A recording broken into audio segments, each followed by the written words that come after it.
Iyulun 7'sinde sabah saatleri değildiler peki. Komradın Gaydarcı Liseyin çalışanlarına yakın saat 8'e sabahleyin geldi haber. Hani bu yapıya koyuldu patlamak tertipleri. Bu haberi kabul etti liseyin başından polis kurumu da. Nice haberledi polis uzmanı Anna Ангелова. 7 июля 2022 года в инспекторат полиции Камрад поступило сообщение о том, что лицей имени Гайдаржи заминирован. На место происшествия незамедлительно была направлена группа оперативного реагирования инспектората полиции Камрад. Привлечены силы УЧС и скорой медицинской помощи. Был эвакуирован весь рабочий персонал лицея. Место происшествия незамедлительно было оцеплено работниками полиции совместно с работниками УЧС ЭТО Гагаузия и представителями лицея имени Гайдаржи был осуществлен визуальный осмотр помещений здания и прилегающей территории на предмет обнаружения подозрительных предметов взрывоопасного характера. В настоящий момент по вышеуказанному факту проводится проверка по установлению всех обстоятельств произошедшего. Nice sonra anlaşıldı,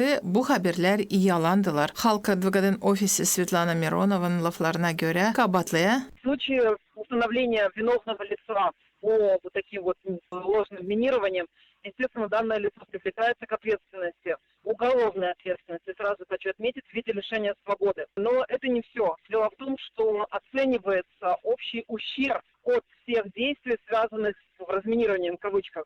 Фактически это приостановка работы непосредственно данного учреждения. Это все затраты, связанные с доступом специалистов к этому зданию и так далее. Поэтому в случае установления вины, естественно, виновное лицо должно будет покрыть все экономические издержки.